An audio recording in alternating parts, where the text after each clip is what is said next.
제가 예전에 어떤 목사님께 들었던 이야기인데요. 그 목사님께서 어떤 지방에 있는 교회에 가신 일이 있었다고 합니다. 그런데 그 교회는 특이하게 예배를 드릴 때, 그냥 예배 드릴 때는 그냥 평범했는데 찬송가를 부를 때마다 일어서서 약간 오른쪽으로 틀어서 찬송가를 부른다고 합니다. 그러니까 여러분으로 따지면은 이쪽 벽을 보고 찬송가를 부르는 거죠. 그래서 목사님께서 그게 너무 좀 이상해서 성도님들한테 물으셨다고 해요. 왜 이렇게 오른쪽을 보고 찬송을 부르십니까? 이러는데 아무도 아는 사람이 없다고 합니다. 그냥 다 남들이 다 그러니까, 옛날부터 그렇게 해왔으니까 오른쪽 벽을 보고 찬송가를 부른다는 거죠. 그래서 목사님이 너무 궁금해서 그 교회 담임 목사님께 물어봤다고 합니다. 목사님, 왜 오른쪽을 보고 찬송가를 부릅니까? 이러니까 목사님 말, 예전에는 이 교회에, 지금은 저희가 이제 화면이 있지만 예전에 이 교회에서 찬송가 가사를 종이에 써서 보여주셨다고 하더라고요. 그리고 그 찬송가 가사를 적어놓은 종이를 걸어놓은 것이 이 오른쪽 벽면이었다고 합니다. 그런데 오른쪽 벽면에서 찬송가 가사가 더 이상 붙어있지 않고 떨어진 때에도 사람들이 늘 해왔으니까 의뢰하듯이 다 살짝 오른쪽으로 틀어서 찬송가를 부르더라는 것이죠. 지금은 외부 사람 말고는 아무도 그게 이상한 줄 모르는데 외부에서 보기에는 참 이상한 관습 같은 게 되었던 것이죠. 중세교회에 이런 이야기가 하나 더 있었습니다. 중세에 어떤 사제가 교회를 담당할 때, 그 당시에 사제들은 결혼을 하지 못했거든요. 같이 사는 사람이 없으니까 좀 외롭고 쓸쓸하니까 고양이 한 마리를 키웠다고 합니다. 이 고양이가 이제 반려동물이 되어서 이 사제와 함께 살았는데, 이 사제께서 고양이를 너무 사랑을 했는데 이 고양이한테 뭘 해줄 게 없나 이렇게 고민을 하다가 하루는, 그 당시에는 예배 때마다 성찬식이 있었습니다. 지금도 사실 성찬식이 카톨릭에서는 매 예배 때마다 있는데, 이 예배 때마다 성찬식을 할 때 생각을 해보니까 고양이가 성찬식에 참여하기는 어렵지만 이게 축복된 자리니까 지켜보기라도 해라 그러면서 성찬식 시작할 때는 항상 같이 사는 고양이를 한 마리 저 구석에다가 묶어놨다고 해요. 고양이를 묶어놓고 성찬식을 집례를 한 거죠. 이 시간이 흘러서 이 사제의 나이가 들어서 이 교회를 이제 운영하는 것을 중단하고 다른 사제께서 오셨는데, 그 다른 사제가 성찬식을 집례하기 시작할 때 갑자기 성도들이 멈추더라는 거죠. 사제님 잠깐만요, 신부님 잠깐만 기다려주세요 하고 어디서 고양이 한 마리를 끌어다가 구석에 묶어놓더라는 겁니다. 그래서 이 사제가 너무 이상해서 나중에 끝나고 나서, 아니 왜 성찬식 할 때 고양이를 묶어놓습니까? 그런데 이 성도들 왜 그러는지는 모르겠는데 우리는 원래 그랬다고, 예전부터 그래왔다고, 그렇기 때문에 우리 교회는 성찬식 집례할 때는 꼭 고양이를 묶어놓고 하는 게 전통이라고 이렇게 얘기했습니다. 여러분, 전통이 뭡니까? 전통이라는 것은 예전부터 내려오는 아름다운 관습을 전통이라고 합니다. 그런데 우리에게 도움이 되지 않고 왜 그런지도 모르면서, 어떤 이유인지도 모르면서 내려오는 것들은 우리가 전통이라고 하지 않고 구습이라고 부릅니다. 오늘은 종교개혁 기념주일이죠. 종교개혁 505주년을 기념하는 주일이기도 합니다. 그런데 이 종교개혁이 왜 일어났습니까? 라고 묻는다면 이런 구습들, 잘못된 전통들 때문에 타락한 교회를 회복시키기 위해서 일어났다라고 이야기할 수 있겠습니다. 여러분, 중세교회가 왜 타락했습니까? 라고 묻는다면 여러분 뭐라고 대답하시겠습니까? 그것은 기준이 자신들한테 있었기 때문에 타락했습니다.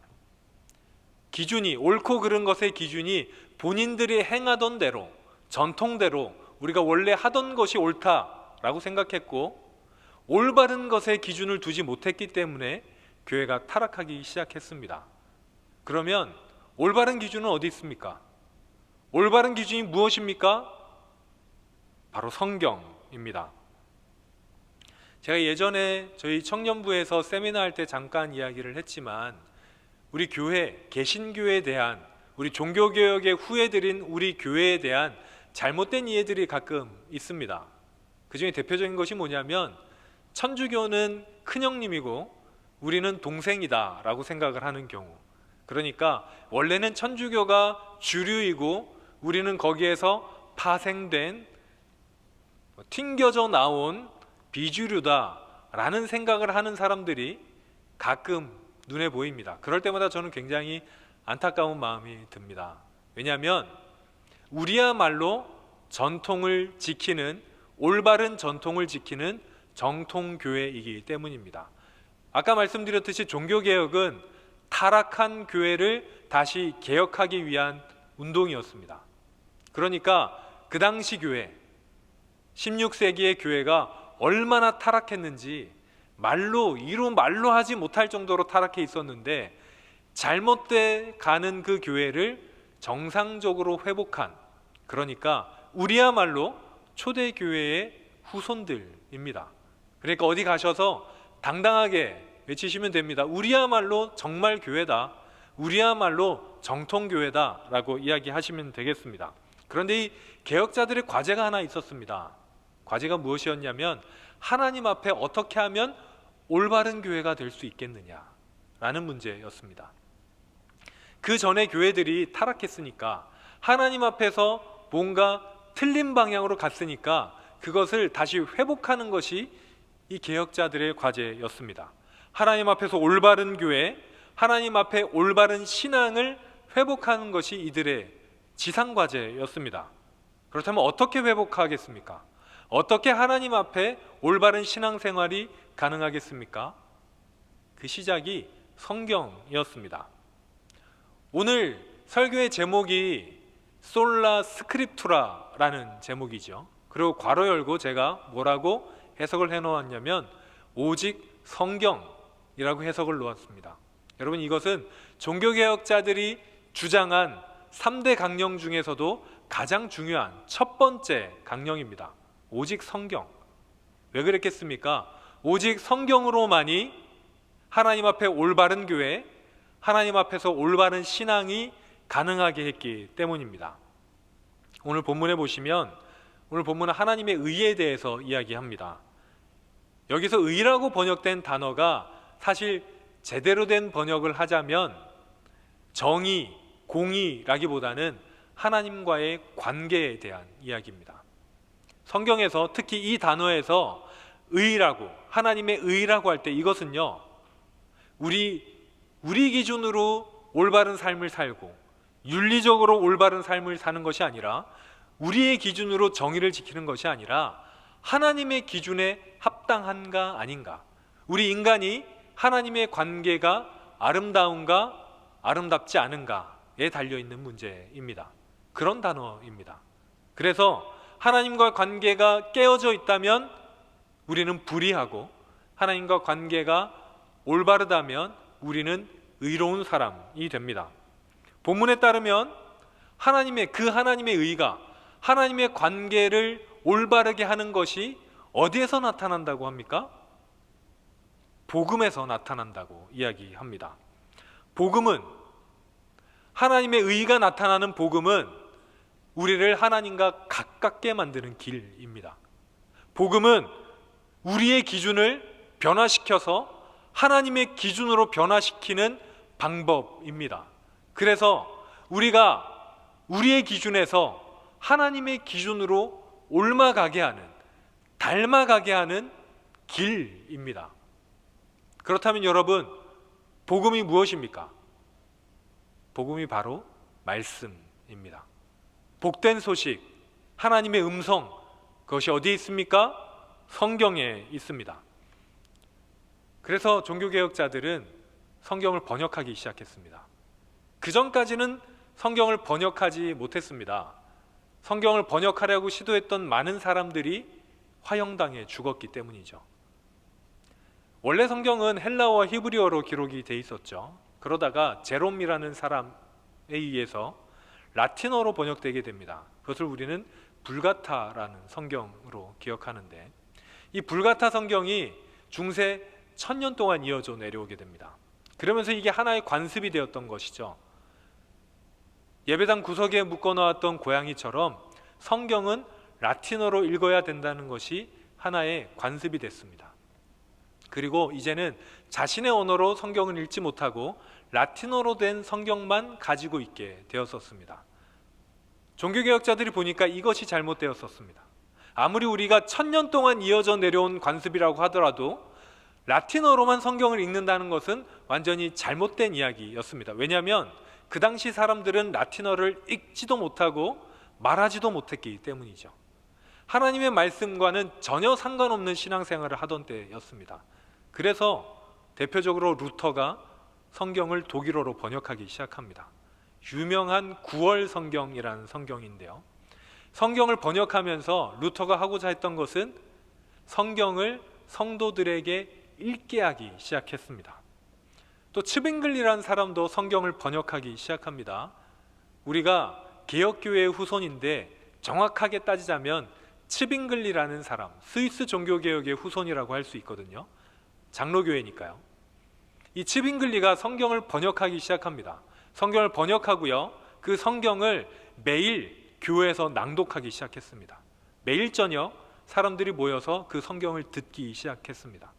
그때까지 사람들은 사실 성경을 듣지 못했어요. 성경 안에 무슨 내용이 있었는지 평생 동안 신앙생활을 하면서 들을 수 없었습니다. 그래서 그 당시 츠빙글리가 이렇게 얘기했습니다. 성경을 쭉 낭독하고 나서 뭐라고 이야기했냐면, 이것은 하나님의 말씀입니다. 여러분, 그 당시 성도들이 경험했던 그 감격을 여러분들 이해할 수 있겠습니까? 평생 동안 신앙생활 하면서 사실상 성경 안에 무슨 이야기가 있는지 성경 한 줄도 제대로 듣지 못했던 사람들이 매일 저녁 하나님의 말씀을 듣기 시작한 겁니다. 성도들이 매일 저녁 모이기 시작했고요, 고된 일과를 마치고 매일 저녁 모여서 하나님의 말씀이 봉독되는 것만으로 은혜 받기 시작했습니다. 이 성서의 복음이 무엇인지를 그때야말로 제대로 듣기 시작했습니다. 그때 하나님의 말씀이 성도들 안에 작용하기 시작했고, 하나님의 말씀을 믿음으로 받아들이는 그들이 다시 하나님께로 더 깊이 나아가는 믿음으로 믿음에 이르게 하는 역사가 일어났습니다. 바로 오늘의 말씀처럼 복음에서 나타난 하나님의 의가 믿음으로 믿음에 이르게 한다는 역사가 바로 그 당시에 일어났습니다. 그렇다면 믿음으로 믿음에 이르게 한다는 것, 여러분 그것이 무엇이겠습니까? 바로 믿음으로 하나님의 말씀을 받아들일 때 우리가 정말 깊은 하나님의 의미를 체험할 수 있다는 의미입니다. 그렇다면 오늘 본문에 나오는 믿음은 믿음으로 믿게 되는데, 의인은 믿음으로 산다는 말은 도대체 무엇이겠습니까? 그것은 믿음으로 생활한다는 의미가 아닙니다. 죽어가는 우리가 믿음으로 말미암아 이제 죽지 않고 살게 된다는 의미입니다. 원래는 복음을 듣지 못해서 죽어야 마땅했던 우리인데, 믿음으로 말미암아서 이제는 우리가 죽지 않고 살게 된다는 의미이죠. 종교개혁이 바로 이런 의미였습니다. 그런데 여러분, 종교개혁이 이제 505주년이 되었는데, 이제 500년 후에 우리에게는 이런 개혁이 필요 없을까요? 그냥 종교개혁은 500년 전에 있었던 일이고 우리와는 별 상관없는 이야기입니까? 아니요. 제가 보니까 우리한테도 이런 개혁이 필요합니다. 종교개혁 시대 때는 성경이 번역되지 못해서, 사람들이 라틴어를 알지 못해서 성경을 읽지 못했다면 우리는 그냥 성경을 보지 않습니다. 핑계댈 것이 없이 성경을 가까이 하지 않습니다. 하나님의 말씀을 읽으려고 하지 않는 것이 우리 시대의 개혁의 대상입니다. 하나님의 말씀을 왜 가까이 해야 됩니까? 복음에, 성경에 하나님의 의가 있기 때문입니다. 성경으로만 하나님께 우리가 가까이 나아갈 수 있기 때문입니다. 성경을 처음 현대어로 번역했던 루터가 이 부분을 번역하면서 사실 자기의 개인적인 의견을 담은 단어 한 가지가 있습니다. 그것이 무엇이냐면 오직이라는 단어입니다. 원래는 그러므로 의인은 믿음으로 말미암아 살리라 인데, 여기에 루터는 오직 의인은 이라는 단어를 넣었습니다. 그래서 우리는 개혁교회, 개신교들이 성경을 번역할 때는 그 루터를 존중하는 의미로 항상 오직이라는 단어를 넣습니다. 왜 그렇습니까? 오직 복음만이 하나님께로 갈 수 있는 길, 오직 성경만이 하나님께로 갈 수 있는 길이기 때문입니다. 그런데 여러분, 성경으로만 우리가 하나님께 갈 수 있는데 왜 성경을 보지 않습니까? 왜 성경을 읽지 않습니까? 우리는 성경을 읽지 않으면서 하나님을 모른다고 이야기합니다. 성경을 보지 않으면서 하나님의 은혜가 이제는 없다고 이야기합니다. 예배를 드려도 은혜가 없다고 얘기하고 신앙생활을 하면서도 하나님을 만나지 못했다고 합니다. 그런데 우리는 성경을 보지 않습니다. 사랑하는 청년들, 성경을 보지 않으면 하나님을 만날 수가 없습니다. 우리가 아무리 설교를 많이 듣고요, 찬양을 열심히 불러도 말씀을 가까이 하지 않으면 우리의 하나님이 우리가 만나기가 어렵습니다. 성경으로만, 말씀으로만 하나님께 우리는 가까이 나아갈 수 있기 때문입니다. 그러니 사랑하는 여러분, 오늘을 기점으로 우리 개개인 안에 작은 개혁이 일어나길 바랍니다. 그 개혁은 말씀을 사랑하는 개혁이 되길 바랍니다. 매일 말씀을 읽고 하나님의 말씀을 묵상하고 주님께 나아가는 개혁이 되길 바랍니다.